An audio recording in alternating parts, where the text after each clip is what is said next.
Mamma mia, salut les amis et bienvenue dans cette vidéo numéro 3. Alors dans cette vidéo on va voir tout simplement toutes les fonctions qui sont liées au rectangle. Donc comment dessiner un rectangle, comment effacer une surface rectangulaire, ainsi de suite. Donc je vais premièrement commencer par cacher ce fameux CSS qui est présent à ce niveau et rajouter une valise script. Donc je dois premièrement charger jQuery. Donc pour ce faire je viens tout juste à ce niveau, je mets également ici script. Donc jQuery se trouve tout simplement dans le dossier JS et ce dernier a pour nom jQuery.min.js comme je vous l'avais présenté dans la vidéo précédente. Donc si je viens à ce niveau dans le dossier JS, je vois bien mon fichier jQuery.min.js. Ok, parfait. Donc une fois que j'ai lié mon fichier à jQuery, je peux maintenant tester si ce Mitsubishi fonctionne. Donc je vais dire tout simplement si le document est chargé, donc $document.ready. À ce niveau tout simplement j'appelle ma fonction anonyme et je vais dire de faire à ce niveau un petit alerte. Donc alerte coucou. On va vérifier si ce Mitsubishi fonctionne. Je viens à ce niveau, j'actualise, shake et bam, je vois ici apparaître coucou, ce qui veut dire que jQuery fonctionne très bien. Donc à ce niveau je vais tout simplement déclarer une variable ctx et je vais repérer mon fameux canvas qui est présent à ce niveau via son identifiant. Donc là je mets ici dièse my canvas comme c'est présent à ce niveau. Vu que ce fameux Mitsubishi avec jQuery va retourner un tableau, moi je veux récupérer tout simplement le premier élément. Donc je mets tout simplement get 0. J'aurais pu tout simplement à ce niveau mettre un fameux crochet avec ici 0. Mais je préfère écrire .get0, ce qui me semble beaucoup plus lisible. Donc une fois que j'obtiens ce Mitsubishi, c'est en quelque sorte mon canevas que je viens ici de sélectionner. Et si je veux récupérer le contexte, je n'ai qu'à mettre ici get context comme ceci. Et je mets tout simplement 2D. Donc si je souhaitais récupérer par exemple le contexte 3D, je vais mettre ici 3D et ainsi de suite. Donc une fois que j'ai mon contexte, je peux par exemple ici dessiner un rectangle. Donc là je prends mon contexte CTX comme ceci, je mets ici point et je vais utiliser une première méthode, c'est la méthode filRect. Cette méthode prend 4 paramètres, le X, le Y, la largeur et également la hauteur. Donc sachez que au niveau ici du canevas, l'élément 00 c'est l'élément qui est présent ici à ce niveau. Donc si je veux par exemple ici avancer en abscisse, je vais avancer comme ceci. Ok, si je veux avancer maintenant en ordonnée, je vais avancer ici comme ceci. Donc l'élément qui a pour coordonnées par exemple 3 3, j'aurai ici peut-être ce fameux 3 ici à ce niveau et également ce fameux 3. Ainsi le point sera situé à peu près vers ici. Ok, donc là c'est une mauvaise illustration, mais je vous explique tout simplement qu'on avance ici vers la droite pour pouvoir avancer en abscisse et vers le bas pour pouvoir avancer tout simplement ici en ordonnée. Donc si je viens à ce niveau, je peux dire que je veux commencer tout simplement à l'abscisse ici 20, l'ordonnée ici 20, et je vais donner ici comme largeur à mon fameux rectangle 150 et comme hauteur 150. Puisque la largeur est égale à la hauteur, on aura tout simplement ici un carré. Donc je viens au niveau du navigateur, je tente d'actualiser, shake et bam, vous voyez, j'ai laissé ici 20 pixels en tout simplement en abscisse, j'ai laissé également 20 pixels en ordonnée et j'ai mon fameux rectangle qui est présent à ce niveau. Il commence à ce point là, il va prendre pour largeur 150 pixels et pour hauteur 150 pixels. Ok, donc si j'avais mis par exemple une hauteur de 200 pixels, on va voir ici que vers le bas il sera beaucoup plus étiré. Donc je vais tester ce Mitsubishi, pourquoi pas je mets 250 pixels, je tente d'actualiser et chez bam, vous voyez qu'il est beaucoup plus étiré ici vers le bas. Donc essayez de revoir ici cette partie si vous ne comprenez pas ce Mitsubishi, parce que cela est très important pour la suite. Ok, donc il existe une deuxième manière de pouvoir dessiner un rectangle, c'est d'utiliser cette fois-ci la méthode StrokeRect. À la différence de filRect qui va vous donner ici un rectangle avec ici le contenu qui est tout simplement avec un background en noir, StrokeRect va vous permettre de pouvoir dessiner tout simplement ici la bordure du rectangle.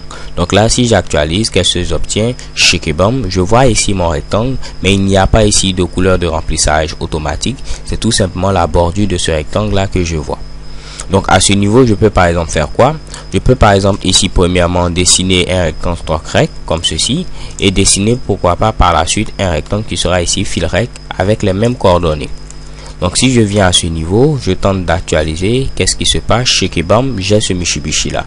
Vous ne voyez pas bien, pourquoi? Parce que tout est en noir. Donc je peux venir à ce niveau et modifier tout simplement la couleur. Pour modifier la couleur, c'est très simple. Si je veux modifier la couleur de mon élément fill, donc je vais mettre tout simplement ctx.fill style. ce qui me permet de pouvoir modifier tout simplement la couleur de ce rectangle là. Donc comme couleur, je peux mettre quoi? Je vais mettre ici du bleu, donc je mets ici tout simplement blue.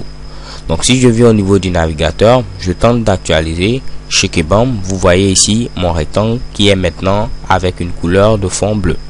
Donc à ce niveau, pour modifier tout simplement la couleur également du rectangle qui a été créé avec la méthode stroke rect, en lieu et place de mettre fill style, je vais mettre tout simplement à ce niveau stroke style, vous l'aurez deviné, et je peux mettre comme couleur, pourquoi pas ici du rouge. Donc si je viens au niveau du navigateur, j'actualise, check et bam, on voit bel et bien cette fois-ci ma bordure rouge et on peut voir mon fond bleu pour mon élément qui a été créé avec la méthode fill rect. Alors les gars, avant de terminer, je vais pourquoi pas dessiner un autre rectangle. Donc je copie ce fameux Mitsubishi qui est présent à ce niveau, je descends tout juste en bas et je vais dire pourquoi pas, il faut aller cette fois-ci à 100 pixels. Ici également je mets ici 100 pixels, là je vais mettre 150 pixels, 150 pixels, ce sont des valeurs prises tout simplement au hasard, hein. Je mets ici 250, ici également je vais mettre 250, là je peux mettre 250 et 250 et on peut voir ce qui va se passer. J'actualise, qu'est-ce qui se passe? Vous voyez que j'ai quelque chose de très grand et même qui déborde. Donc pour faire quelque chose d'assez nice, je vais mettre pourquoi pas ici 25 pixels pour la largeur et pour la hauteur, de même qu'ici je mets 25 pixels pour la largeur et pour la hauteur. Donc je tente d'actualiser, check et bam, j'ai mon élément qui apparaît à ce niveau. Donc si je veux le décaler vers cette partie, qu'est-ce que j'ai à faire? J'ai à changer tout simplement ici ma valeur en abscisse. Donc en lieu et place ici de mettre 100, je peux mettre pourquoi pas 200. Ici également, je vais mettre ici 200.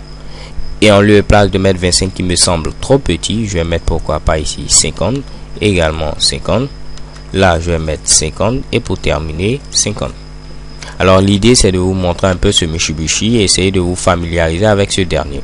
Donc là check et bam, j'ai mon élément qui apparaît à ce niveau là. Donc les gars, avant de terminer, je vais vous montrer par exemple comment effacer une partie tout simplement de notre contexte, donc du canevas en quelque sorte. Donc si je veux effacer une partie, rien de bien compliqué, je viens à ce niveau, je peux mettre ctx.clearRect. Donc cette méthode me permet de pouvoir effacer tout simplement une partie du canevas. Donc elle prend également les mêmes paramètres que stroke rect ou fill rect. Donc là, premier paramètre c'est le x, le y, la largeur et la hauteur. Donc toutes ces trois méthodes prennent en quelque sorte les mêmes paramètres, les mêmes arguments. Donc ici pour le X, je peux dire que je veux commencer pourquoi pas à 100 pixels. À ce niveau également 100 pixels pour le Y. Je vais enlever tout simplement 110 pixels en largeur et 110 pixels en hauteur. Donc je viens à ce niveau, je tente d'actualiser, check et bam, vous voyez en quelque sorte qu'il a effacé ce Mitsubishi là. Il a pris 100 pixels à ce niveau en abscisse, 100 pixels également ici en ordonnée, ce qui me donne tout simplement ce point à ce niveau, et on efface 110 pixels, on obtient ici ce résultat là. Si je souhaitais par exemple effacer tout simplement mon dernier rectangle que j'avais dessiné, je n'avais qu'à mettre ici les mêmes coordonnées. Donc je mets ici 200, je mets ici 150, je mets ici 50 et pour terminer ici 50. Ce qui va effacer tout simplement ce petit rectangle là. Donc si j'actualise, check et bam, vous voyez c'est ce rectangle là qui a été tout simplement effacé. Mais on peut voir mon stroke rect qui apparaît toujours parce que je n'ai pas effacé ici ce dernier. Ok. Donc avant de terminer, je vais vous montrer par exemple comment effacer ici tout le canevas. Donc effacer tout le contenu du canevas. Généralement on utilise ce Mitsubishi pour faire des animations, puisqu'en animation c'est tout simplement ici plusieurs images qu'on va faire passer par seconde. Ok, donc on affiche une image, on efface le canevas, une autre image, on efface le canevas, ce qui va donner à l'œil l'impression qu'on a ici quelque chose d'animé. Donc si je veux effacer tout ce Mitsubishi, je n'ai qu'à dire que je commence ici à ce niveau, donc en abscisse 0, ordonnée 0, et je donne ici toute la largeur, toute la hauteur pour effacer tout ce Mitsubishi. Donc là je peux dire 0 pour le X, 0 pour le Y. Si je veux donner ici ma largeur, je peux mettre directement 400 puisque le canevas a pour largeur 400, et mettre également la hauteur ici 300. Donc si je viens à ce niveau, je tente d'actualiser, check et bam, vous voyez ici que tout a été supprimé. Donc parfois fixer ces valeurs comme ceci peut ne pas être commode. Donc ce qu'on fait généralement c'est quoi? On récupère premièrement le canevas, donc on va le sélectionner avec tout simplement son identifiant comme c'est présent à ce niveau. Et je vais créer une seconde variable ctx qui va représenter maintenant le contexte. Donc ce sera tout simplement ma variable canvas qui va représenter le canevas, get0 et ensuite getContext2D.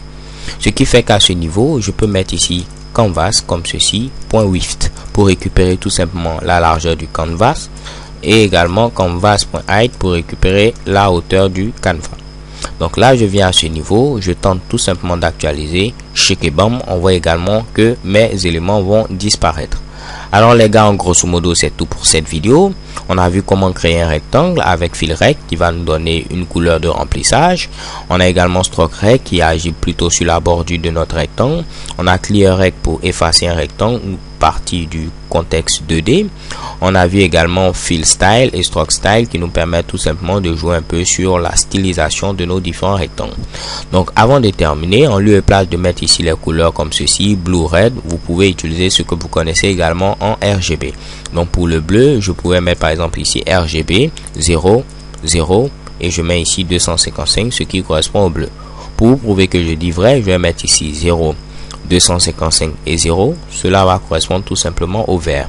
Donc je viens à ce niveau, je vais commenter tout simplement ce Mitsubishi pour ne pas effacer mes rectangles et j'actualise. Qu'est-ce qui se passe? Check et bam, j'ai cette fois-ci la couleur verte. So thank you guys for watching, don't forget to subscribe and XOXO.